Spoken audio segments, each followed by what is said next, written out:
Thank you so much, and thank you, Kate. So our next panel has a really provocative title. Can we get the slides for the next one, please? So Stocktake on country platforms and blended finance. Is it a silver bullet or suffering backlash? And I couldn't be joined by better people to discuss this next topic. So I'll start actually with you, John, from Standard Chartered. Given your extensive experience in sustainability, both in the private and the public sector, what are the main benefits that you've observed from country platforms and blended finance models in driving sustainable development and poverty reduction? So let's start with what's working. Fantastic. May I just backtrack 30 seconds for people in the audience who are not familiar with country platforms, because there may be one or two, and I'd hate to sort of start the conversation in a way they couldn't understand. So country platforms is an idea that's been around for a few years, that you will better solve some of the sustainable development challenges in a country by bringing all the partners together, the host government, civil society in the host country, development organizations, donors, the private sector, in order to sort of clarify priorities and set out a plan to coordinate activities to achieve those goals, so that actors are cooperating constructively to solve those goals together, rather than competing, for the best projects if you're an aid organization, and not doing the boring but important stuff that's necessary to achieve your goals. And one of the sort of first and most kind of prominent examples of a country platform is the Just Energy Transition Partnership that was unveiled at COP26 with South Africa, where donors put forward $8.5 billion of concessional finance, and the South African government made a commitment to net zero 2050 and an ambitious NDC that the finance was supposed to essentially support. And it's a very concrete, country-specific example of the kind of climate finance debate that you heard Alok Sharma talking about earlier on the conversation. So the country platform's a concrete example of that. And in South Africa, we've been working to deliver that. I was working in government and now in the private sector to achieve its goals. And it's been one of those interesting things, because when the platform was announced, it was very much hyped as something that was going to be a huge innovation, and then it went through this kind of traditional wave of overhype, over disappointment. And I think hopefully we're coming out in a position where people are realizing that it's not going to solve the world's problems, and it's not going to solve all of South Africa's problems. But the country platform has been a useful focus for pulling policymakers, pulling donors, pulling civil society together to identify what are the problems you need to solve in the South African energy sector, and how are you going to solve them. And a good example is when the money was first put on the table, and from government we were discussing with the South Africans, how do you want to spend this money? The initial response was along the lines of, we need to use it to build out renewable energy now, because we've got power supply problems in South Africa, we've got electricity cuts, so we need the money for renewable generation. To which we had a conversation that was along the lines of what Alok Sharma was describing, and explained how actually you could mobilize a lot of the capital for renewable investments from the private sector if you made a few reforms that enabled those projects to be bankable, to be financeable. And then you could use the concessional capital for the stuff that's really difficult to do, to support communities around coal mines where you're going to be shutting coal mines and coal power plants, and use that concessional capital for that, rather than for the easy to do stuff that the private sector can support you with. And what we've seen in South Africa, and it's whether it's causation or correlation, you could kind of debate, but there's certainly definitely correlation, and I think an element of causation, that this debate and the discussions that have been had have helped trigger a range of regulatory reforms in South Africa that are seeing the unbundling of Eskom, the state utility, and a number of new rules being sort of made in terms of allowing embedded generation, so that big consumers of power can produce their own power. And that's unlocked a lot of private sector investment in South Africa in the energy sector. And in South Africa, just to give you some figures, there's about 50 gigawatts of installed capacity in the whole country, of which at the moment about 36 is operational at any time, because they've got availability problems. Last year, the South African government signed off 14.5 gigawatts of new renewable generation that's being built right now, and another 45 gigawatts is in the pipeline. So there's been this unlock of private sector capital that will hopefully keep the lights on and drive economic growth in South Africa, because the estimates are that the economy in South Africa is about 25% smaller than it would have been had they not had all the power problems they've had over the last decade or so. Thank you, John. I would also love to hear very quickly about your experiences from Alice and from Chris about these just energy transition partnerships in Indonesia and in Vietnam. If you could please tell us what was the difference between that and South Africa? Yeah, that's fine. So I'm from GFANS, and for those that don't know, GFANS convenes nearing 700 financial institutions across 50 countries that have all individually made a net zero commitment to 2050 in line with 1.5 degrees. And that is a very hard thing to deliver on. You have to work quite hard in advanced economies, and you definitely have to work quite hard to support emerging markets if you're going to deliver on those commitments. And so what we've seen over the last couple of years is a step up in the degree of attention and effort that big global financial institutions are putting towards problem solving, including for emerging markets. And so the innovative thing about the Indonesian JETP, which came a year after South Africa, is that for the first time, the private sector was formally part of the political declaration. So that involved, in the Indonesian case, 7 global financial institutions saying that they would commit to trying to mobilize private finance that at least matched that the public sector, Chris, and other G7 and plus countries were committing. And it's kind of unusual for the private sector to make that sort of commitment, not knowing at that point how you're going to deliver on it. And what I would say is that all of the firms that made the commitment, the public commitment, operate in Indonesia on a daily basis. So that isn't the new thing. The new thing is, how can you support energy transition? And just to say a couple of words on the Indonesian journey, which is similar to South Africa in some regards, but also different. In Indonesia, basically the challenge is that there's a lot of coal. It's very young. And because of the Asian financial crisis, the Indonesian government had signed very long PPAs that guarantee payment for these coal assets for quite a long period of time into the future. And if they keep operating right to the end of their contractual economic life, that's probably too long, really, for Indonesia to be, part of the global transition and glean the sort of competitive advantages that it will get if it moves faster. So we have a different problem to solve there. Indonesia has quite challenging geography, obviously, some 15,000 islands, and there's a lot of grid investment needed to connect where the energy is to new productive capacity on the islands. And they need to ramp up renewables. And I think one of the things I'll just say before I hand over is, I don't think it's been easy for any of the parties in these country platforms, but there has definitely been huge advantage at being able to periodically sit around the table and talk about what's the plan, where are we going to get the projects from, how are we going to design and develop these projects so that they're financeable to the greatest extent possible with private finance, and where do we need to use the scarce public finance to unlock change. And I would say we've made good progress in the sense that we understand now that for Indonesia in particular, one can finance renewable projects with private finance. So, the PPAs have improved, that could be done. I'm not saying that's what we're doing right now, but one can do that.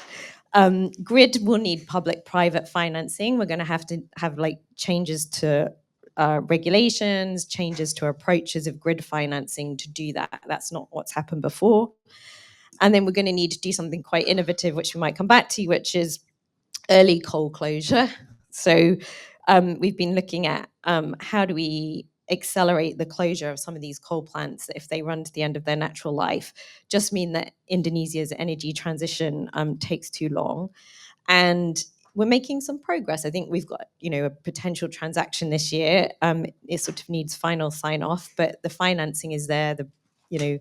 Negotiations are largely done. So I think it will be interesting to see whether that happens. And if it does, I think it will be a really good example of how bringing public-private governments together has made a difference. Thanks. Thank you, Alice. And Chris, I would like to ask you, of course, coming from a government perspective, working with the SCDO, what kind of systemic issues would need to be addressed in the case of, let's say, Vietnam, in order to scale up these blended finance models? And what would be your take on it?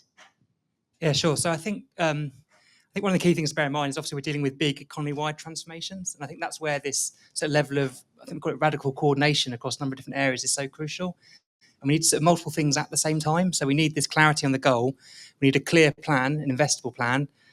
We need the policies in place, the supportive policy environment, and the finance. I think the problem is that each one of those is easier once you've done the other three.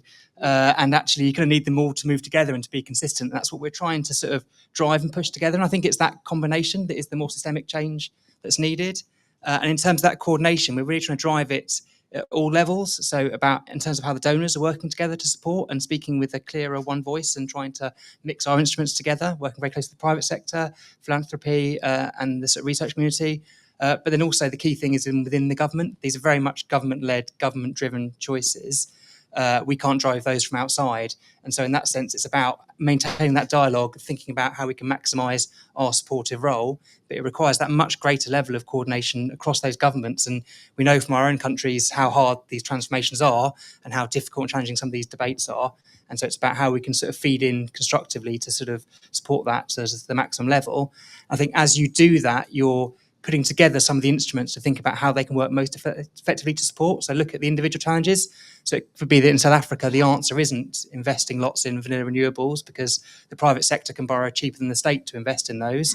But actually, it's the grid that's a key challenge. And is that where we target concessional finance? What's the role for the public sector in that earlier? How does that become something where the private sector can drive a lot of that investment? How does that evolve? What are the areas where the private sector can't operate? And just looking across these different areas, think through what's needed. I think one of the challenges is that often we work through capital and we take the easiest, cheapest bit first and then slowly work up until you've run out and exhausted options. Actually, we're trying to sort of think about how we can plan that better. But I think that's where the challenge and the magic is that I think we're all trying to work at. Thank you. So we've seen what's working. We've also gone on to what's not working. And now I guess that the burning question for us to close this panel is, how do we close the financing gap for sustainable growth? And maybe I'll start with you, John. What are your takes on these, and what is your experience also working with Standard Chartered help you gain a better view on these?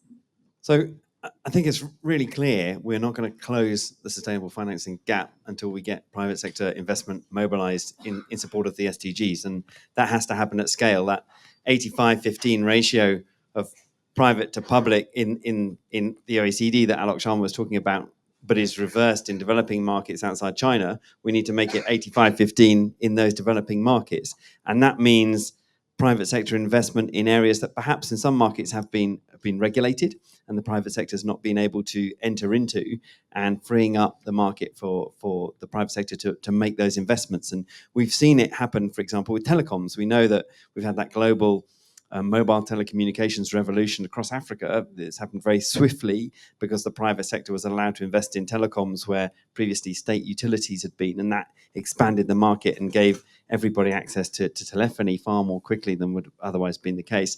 And we need that private sector investment to happen and be welcomed in a number of areas, including in the power sector in pursuit of SDGs. And at Standard Chartered, we're working really hard to try and innovate within the framework of the JETP. So, for example, if you look at power projects quickly, you've got four main risks. You've got technology risk, and that's not too much of a risk for solar.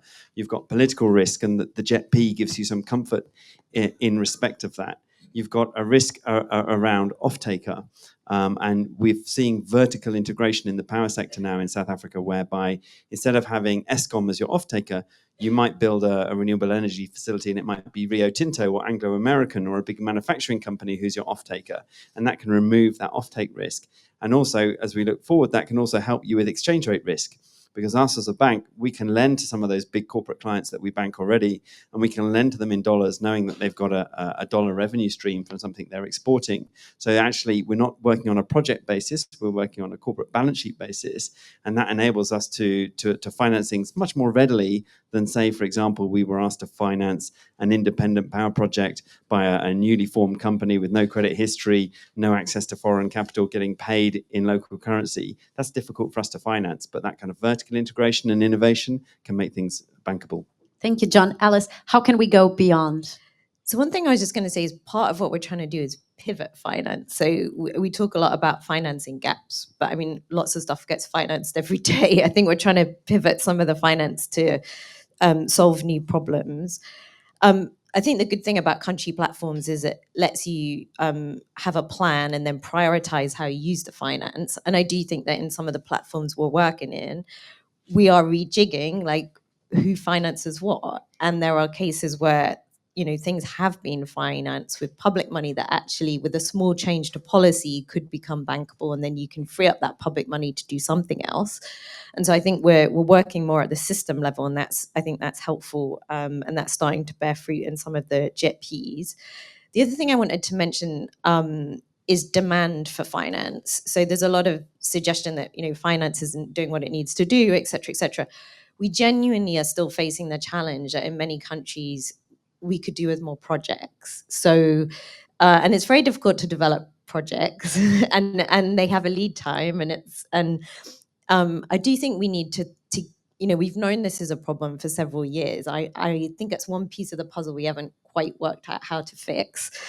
There probably are a menu of solutions, and it includes even project development by experts, and then a new model for who then finances the project. So there are experts like MDBs, DFIs have lots of expertise in helping with project development, but there may be a new model in some cases where projects get developed and then someone else finances them, and they get paid a fee for the work done, and then they can go and develop some more projects somewhere else. And so I just think we need to think a bit creatively on the project side.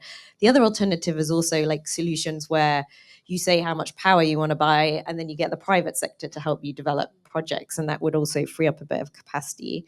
And then I just wanted to say something about global policy, because we talk a lot about the policy changes that emerging markets need to make, and that's really important. But I think we also just need to recognize that at the global level, there are things we could do to make things better.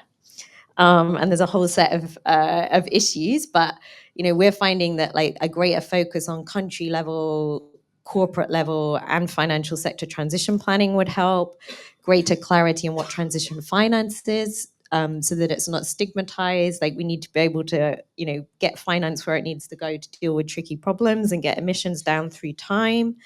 And then just a shout out to prudential barriers. So there are frictions that mean that for big global firms that are financing in infrastructure projects in EMs, et cetera, that they're, the sort of capital charges, et cetera, may not fully reflect the risks that you face, i.e. the risks are overstated. And they may not recognize the risk mitigants you've achieved by working with partners in the MDB world. So some MDBs may offer you a guarantee on a project, et cetera. Is that properly recognized in prudential capital rules? I think we need to take a look.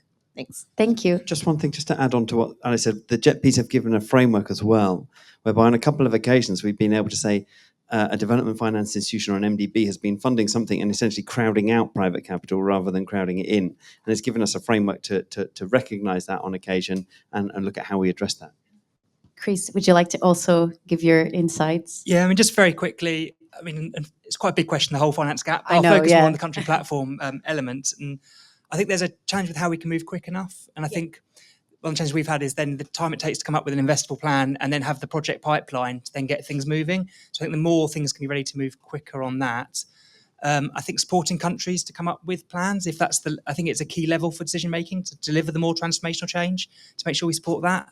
And if we're sort of honest with ourselves, I think the climate finance landscape and our instrument support, it's quite a complex landscape at the moment. And if you're at the receiving end and thinking through, where am I getting the different sources of finance, and I'm bidding into this and this time frame, and how that fits into the national level planning is immensely challenging. And if there's more we can do to try and gear up instruments or evolve that landscape to make it easier to sort of come in on support of those country-led plans, I think that would make a huge difference.